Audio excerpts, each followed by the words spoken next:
हे भगवान, मैंने पिछले जन्म में कौन सा पाप किया था जो मुझे इस जन्म में सजा दे रहा है। मैं क्या करूं?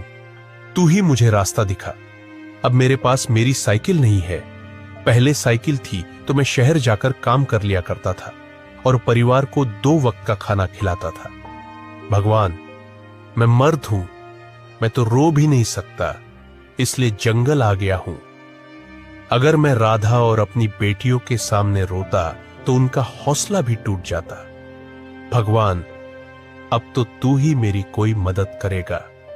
मक्खन वहां पर काफी समय तक बैठा रहा और सोचता रहा कि अब उसे क्या करना चाहिए।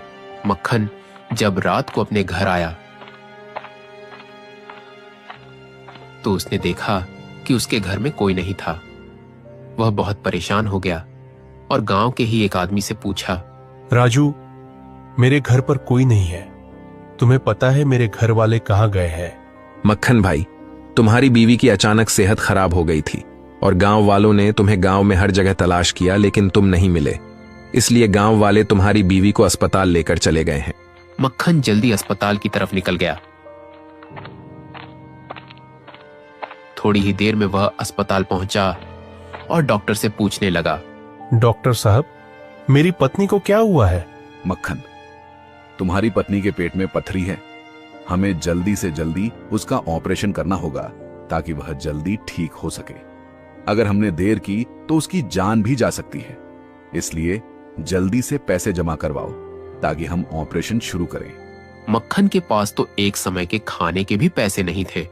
वो कहां से देता? फिर मक्खन गांव के सरपंच के पास गया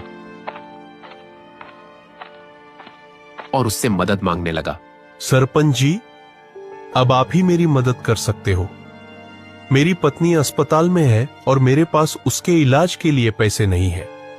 मेहरबानी करके आप मुझे थोड़े पैसे उधार दे दीजिए ताकि मैं अपनी पत्नी का ऑपरेशन करवा सकूं। डॉक्टरों ने कहा है कि अगर मेरी पत्नी का ऑपरेशन नहीं हुआ तो वह नहीं बचेगी। सरपंच ने मक्खन की बात सुनने के बाद अपनी हवेली में जाकर पैसे निकाले और ले आया और मक्खन को देते हुए कहा, मक्खन, ये पैसे ले लो और तुरंत अस्पताल जाओ। तुम्हारी पत्नी का इलाज बहुत जरूरी है। जब हालात ठीक हो जाए तब आराम से लौटा देना। अभी चिंता मत करो। मक्खन पैसे लेकर जल्दी से अस्पताल गया और पैसे जमा करा के अपनी बीवी का ऑपरेशन करवाया। कुछ दिनों में मक्खन की बीवी पूरी तरह ठीक हो गई। फिर वे सब घर वापस आ गए। फिर मक्खन की बीवी ने पूछा, मक्खन, तुमने इतने